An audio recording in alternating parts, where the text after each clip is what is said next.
Vamos a continuar nuestro estudio de los espacios vectoriales a través del espacio nulo de una matriz y del espacio columnas de una matriz. Esto es algo que ya hemos visto a lo largo del curso, pero que vamos a redefinir a la luz de los nuevos, de las nuevas definiciones sobre espacio vectorial.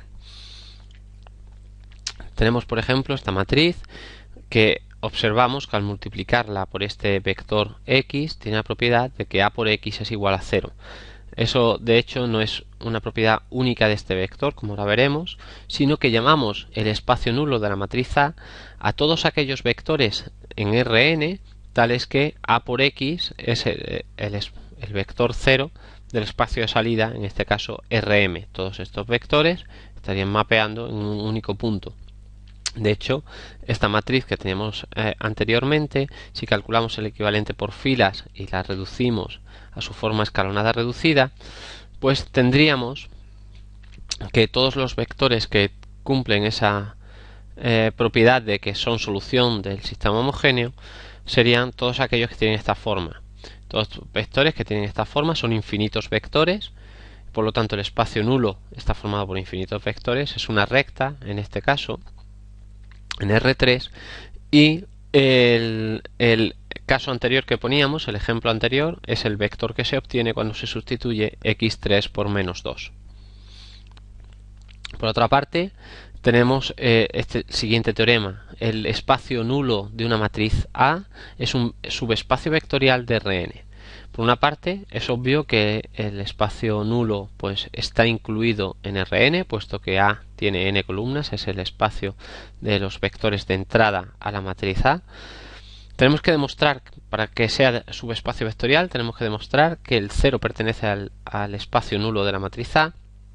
Esto lo conseguimos pues comprobando viendo qué pasa cuando multiplicamos A por 0 en el espacio de entrada. Al multiplicar A por 0 lo que nos da es el 0 del espacio de salida. Por lo tanto, el 0 del espacio de entrada pertenece al espacio nulo de la matriz A. También tenemos que demostrar que si dos vectores pertenecen al espacio nulo, su suma también pertenece al espacio nulo. Es decir, si u y v pertenecen al espacio nulo, es porque a por u es 0, a por v es 0. Veamos qué pasa con a por u más v.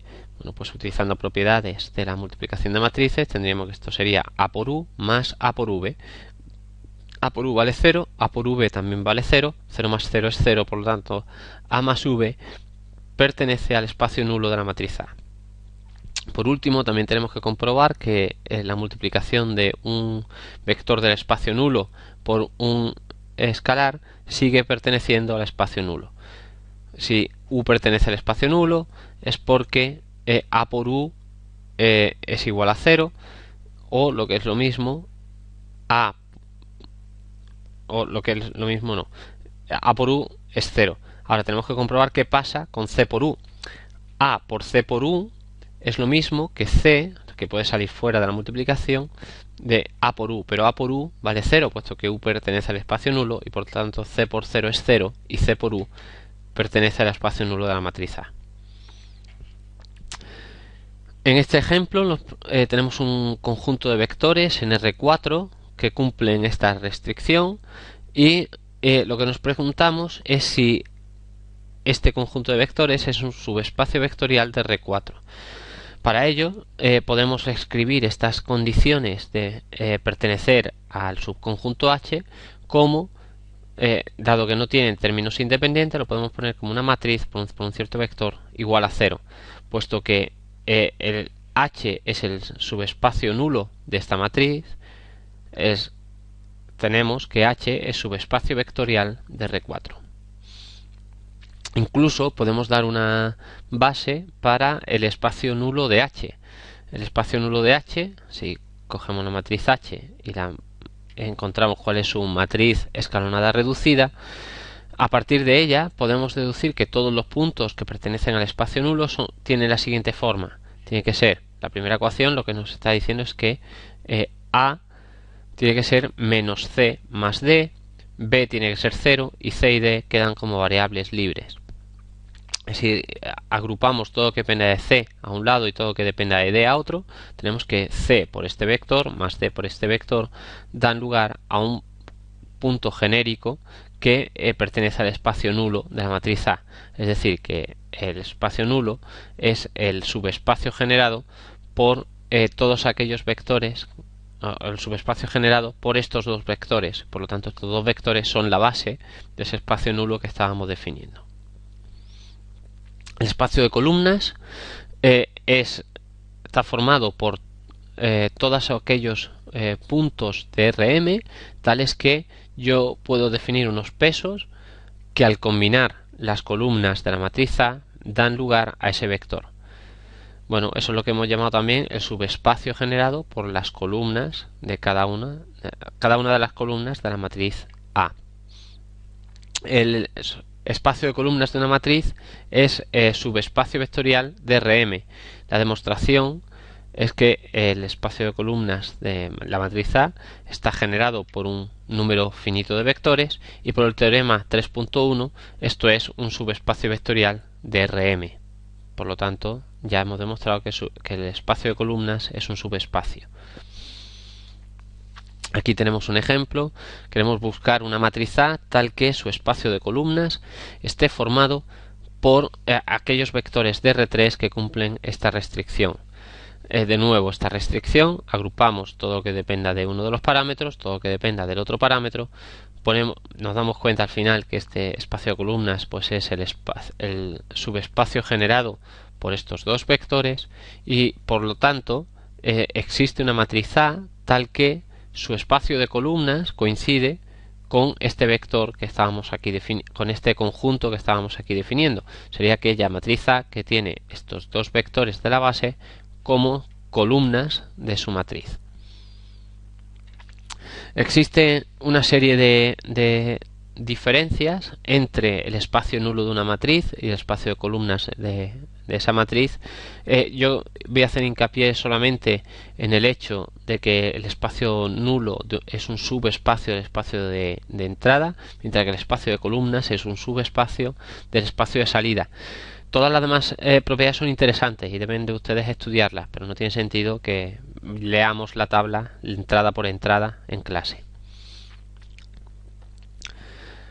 Vamos a continuación a definir lo que es el núcleo y el recorrido de una transformación lineal. Esto tenemos que tener en cuenta, no se nos olvide nunca que estamos trabajando con transformaciones lineales en un espacio vectorial cualquiera, no solamente entre Rn y Rm, aunque de vez en cuando aparezcan ejemplos entre Rn y Rm. Una transformación es lineal. Esta transformación es una regla que asocia a vectores v que están en un espacio vectorial v, les asigna un único vector w de otro espacio vectorial, de tal forma que me es lo mismo sumar en el espacio de entrada y transformar que primero transformar y luego sumar en el espacio de salida. E igual para el escalado, puedo escalar en el espacio de entrada y luego transformar, o puedo primero transformar y luego escalar en el espacio de salida. Por ejemplo, la transformación que hemos trabajado hasta ahora, que cogía un vector de Rn y lo multiplicaba por una matriz A para producir un vector de Rm, es una transformación lineal. Eso ya lo habíamos demostrado en su tema. Y lo que estamos diciendo es que al ser una transformación lineal está cumpliendo estas dos condiciones, que sería muy fácil también de demostrar en este punto. Pero hablamos de que no estamos restringidos a los espacios Rn y Rm, sino que, por ejemplo, el espacio de todas aquellas funciones continuas, con todas sus derivadas continuas que tienen argumento real y devuelven un valor real, es el que se conoce como el espacio C infinito de R. Por ejemplo, todos los polinomios pertenecen a este espacio, todas las funciones trigonométricas tipo seno, coseno también pertenecen a este espacio. Pues en ese espacio vectorial vamos a definir la transformación derivada. La transformación derivada va a coger cualquier función de este espacio y le va a asignar su derivada, que también pertenece a ese espacio. Bueno, pues la derivada es una transformación lineal. ¿Por qué? Pues porque la derivada de f más g es lo mismo que la derivada de f más la derivada de g. Este es el primer punto para ser transformación lineal. Y la derivada de c por un vector es c por la derivada de ese vector, que sería el segundo punto que necesitamos para que la derivada sea transformación lineal. El núcleo de una transformación son todos aquellos vectores tales que todos aquellos vectores del espacio de entrada, tales que al transformar ese vector me queda el vector 0 del espacio de salida. Esto ya lo hemos visto para matrices, sería el espacio nulo de la matriz, y el equivalente para cualquier transformación pues se llama el núcleo de esa transformación. La imagen de una transformación o el recorrido de una transformación es todo el conjunto de vectores en el espacio de salida, tales que hay un punto en el espacio de entrada que mapean en ese punto de salida. Por ejemplo, este punto pertenece al recorrido de la transformación T porque hay uno o más puntos en el espacio de entrada que mapean sobre él. Todos estos puntos del espacio de entrada que mapean sobre el 0 pues forman el núcleo de la transformación T. Por ejemplo, con nuestro ejemplo que teníamos de la transformación entre espacios vectoriales entre Rn y Rm, tal que la transformación de x es a por x, el núcleo de la transformación T es el espacio nulo de la matriz A. Ya lo habíamos dicho, lo acabamos de decir hace un momento. El núcleo de la transformación que asocia a una función su derivada son todas aquellas funciones que son constantes. ¿Por qué? Pues porque la derivada de una constante es el 0 del espacio de salida. Aquí simplemente formalizar lo que acabamos de decir sobre la transformación a por x. El núcleo de la transformación a por x es el espacio nulo de la matriz A. El recorrido de la transformación a por x es el espacio de columnas de la matriz A. Estos son los ejercicios que les propongo hacer en clase para repasar estos conceptos, y a continuación vamos a revisar los conceptos de conjuntos linealmente independientes y de base. Un conjunto de vectores, repetimos, no necesariamente en Rn, sino pueden ser funciones o pueden ser cualquier otro tipo de vectores, son linealmente independientes si una combinación lineal de ellos que dé 0. La única forma de combinarlos para que esto dé 0 es poner todos los pesos a 0. Si hay alguna forma con pesos diferentes de 0, tales que esta combinación lineal sea el vector 0, entonces se dice que son linealmente dependientes. Por ejemplo, un vector aislado es linealmente dependiente solo si ese vector es el nulo. Dos vectores son linealmente dependientes si uno es múltiplo de otro. Un conjunto de vectores que contenga el 0 pues siempre va a ser linealmente dependiente. Estos conceptos son exactamente iguales que los que estábamos utilizando en Rn, solo que ahora aplicado a cualquier espacio vectorial. Estas dos funciones, que están definidas en el espacio vectorial de las funciones continuas, pues son funciones linealmente independientes porque una no es múltiplo de la otra, con lo cual son linealmente independientes. Un conjunto de vectores en el que el primer elemento sea diferente del nulo y todos los demás haya uno de ellos que sea linealmente dependiente de los demás. O sea, si hay uno que depende linealmente de los demás, entonces el conjunto completo es linealmente dependiente. La demostración sería análoga a la que hicimos para un teorema que tenemos similar en Rn. Por ejemplo, supongamos que tenemos tres polinomios, el polinomio p sub 0 que vale 1, p sub 1 que vale x, p sub 2 que vale 4 menos x. Bueno, pues yo puedo poner p sub 2 como 4p sub 0 menos p sub 1. Por lo tanto, he encontrado una combinación lineal de estos polinomios con pesos diferentes de 0 que me dan 0. Y estos tres polinomios no serían linealmente independientes, serían dependientes. Aquí tenemos otro ejemplo entre funciones continuas. Tenemos la función seno de x, coseno de x, y tenemos la función seno de 2x. Si las representamos, pues vemos que una es múltiplo de la otra. f2 es 2 veces f1. Por lo tanto, son linealmente dependientes. Si dos vectores, uno de ellos es múltiplo del otro, son linealmente dependientes. Y aquí tienen ustedes el código de MATLAB necesario para generar esta gráfica. Y es conveniente que se vayan familiarizando con esta herramienta para potenciar su trabajo.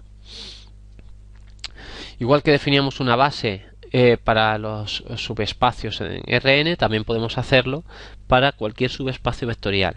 Un conjunto de vectores de p vectores es una base de un subespacio vectorial H si y solo si B es un conjunto linealmente independiente de vectores y el subconjunto generado con el subespacio vectorial generado por B coincide con H. En otras palabras, una base es un conjunto no redundante de vectores que generan H. Por ejemplo, ahora volvemos a Rn, que lo conocemos mejor. Si sea A una matriz invertible, pues por estos teoremas, que son el teorema de la matriz invertible, sabemos que las columnas de A generan todo Rn y que por lo tanto son linealmente independientes. Como son linealmente independientes y tenemos n elementos que generan todo Rn, pues las columnas de A son una base de Rn. Las columnas de la matriz identidad también son una base de Rn. Estas serían las diferentes columnas y es lo que se conoce como la base canónica. Por ejemplo, estos tres vectores nos podemos preguntar si son una base de R3. Bueno, para ser una base de R3 necesitan que la matriz formada por esos tres vectores en columna sea invertible. Para que sea invertible basta con que su determinante sea diferente de 0, entonces existe la inversa, y puesto que A es invertible, entonces este conjunto de vectores es una base de R3. Esto de las bases en R3 tiene su importancia en ingeniería biomédica, por ejemplo. En el año 53, los tres investigadores de Cambridge, Franklin, Watson y Crick, determinaron la estructura del ADN. Y la estructura tridimensional del ADN es la famosa doble hélice, que se ha popularizado muchísimo.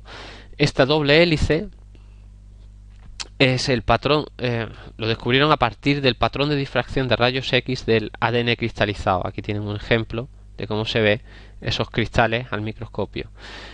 Por este descubrimiento, que luego revolucionó la biología molecular y es lo que ha dado lugar a toda la biotecnología que tenemos ahora y a todo el avance en bioquímica, pues recibieron el Premio Nobel de Fisiología y Medicina en el año 62. A Franklin no se lo dieron porque había muerto 4 años antes. Bueno, pues en un cristal, en cristalografía, es muy importante la base porque se dan unos patrones de difracción en los que hay solamente energía en aquellos puntos que son múltiplos enteros de la base. La base puede ser una base cúbica, como la que estamos normalmente acostumbrados, o puede ser, por ejemplo, en cristales que se llaman triclínicos, puede ser una base no ortogonal. Aquí, por ejemplo, en cristales hexagonales también tenemos una base no ortogonal, etcétera. Aquí tenemos un ejemplo de una base que tiene infinitos vectores. Consideremos el espacio vectorial formado por todos los polinomios, del grado que sean. Bueno, pues la base canónica de ese espacio vectorial está formada por los vectores 1, x, x cuadrado, x cubo, y así podríamos seguir hasta el infinito. De hecho, x elevado a infinito es una expresión incorrecta, no se puede escribir. Evidentemente, esta base es un conjunto linealmente independiente. ¿Por qué? Porque si yo trato de hacer que una combinación lineal de estos vectores sea igual a 0 para todo x, la única forma de que para todo x esto sea 0 es poner todos los coeficientes a 0. Por lo tanto, los vectores son linealmente independientes. Por otra parte, es obvio que el subespacio generado por B es todo el espacio de polinomio. De hecho, es la forma habitual que tenemos de escribir un polinomio. En este ejemplo nos preguntamos si con estos tres vectores que nos están dando y el subespacio vectorial asociado a eso, generado por esos tres vectores, pues nos preguntamos cuál es la base de ese conjunto, de ese subespacio H. Bueno, todos los vectores de H tienen la siguiente forma. Son una combinación lineal de los tres vectores que generan ese espacio. Sin embargo, si nos damos cuenta, V3 es una combinación lineal de V1 y V2. Por lo tanto, en la combinación lineal que teníamos antes será C1, V1, C2, V2 y C3. Y ahora ponemos la expresión de V3 como función de V1 y V2. Si reorganizamos un poco estos términos, pues tenemos todo lo que dependa de V1, lo ponemos delante de V1, todo lo que dependa de V2 ponemos delante de V2. Ahora lo que tenemos es que cualquier vector X que pertenezca a este subespacio vectorial se puede poner como un cierto coeficiente por V1 más otro cierto coeficiente por V2. Por lo tanto, con dos vectores me basta para generar todo el espacio H, y la base, que es un conjunto no redundante de vectores que genera H, estaría formada por los vectores V1 y V2. Aquí tenemos una generalización de este teorema, de este ejemplo que acabamos de poner, es lo que se llama el teorema del conjunto generador. Si tenemos un conjunto con p vectores y el subespacio generado por ese conjunto es todo H, entonces, si uno de los vectores es una combinación lineal del resto, si quitamos ese vector del conjunto, todavía se genera el mismo conjunto H. Si la H no es un conjunto, el conjunto formado por el elemento 0, entonces existe un subconjunto de S que es base de H. O sea, estamos seguros de que va a tener una base, y esa base podemos irla construyendo a base de quitar vectores que sean linealmente combinaciones lineales de otros vectores. Por ejemplo, para demostrar el primer punto, lo que vamos a asumir es que el vector K es una combinación lineal de los demás. De los demás significa desde el 1 hasta el K-1 y desde el K+1 hasta el P. Entonces, si yo considero cualquier vector X que pertenezca a ese conjunto H, yo lo voy a poder expresar como combinación lineal de todos los vectores del 1 al P, pero el K, los coeficientes del K, igual que nos ha pasado en el ejemplo anterior, pues los coeficientes que generan la combinación lineal de V sub K se van añadiendo a los diferentes vectores. Por ejemplo, C sub 1 pasa a ser C sub 1 más A sub 1, C sub K menos 1 pasa a ser C sub K menos 1 más A sub K menos 1, y así pasa con todos los demás vectores. Por lo tanto, puedo expresar ese mismo vector con un vector menos. Aquí teníamos P vectores, aquí tengo P menos 1 vectores, aunque sigo siendo capaz de expresar ese vector X. Para el segundo punto, lo que tenemos que demostrar es que existe un subconjunto de S que es base de H. Supongamos que S es un conjunto linealmente independiente. Bueno, pues S es ya una base de H. Si no lo es, si es linealmente independiente, aplico el punto anterior en el que elimino el vector de S que es linealmente dependiente de los demás, y como sé que todavía genero todo H, pues me basta con aplicar de nuevo el punto 1. Si yo tenía P vectores, he quitado 1, me quedo con P-1. Si P-1 ya es linealmente independiente, ya he encontrado la base. Que no, quito 1 que sea linealmente dependiente y me quedo con P-2. Y así iría quitando vectores hasta que me quedará con una base del espacio vectorial H. Con esto terminamos la sesión de hoy. En la siguiente sesión veremos las bases para el espacio nulo de una matriz, del espacio de columnas, y el concepto de sistema de coordenadas.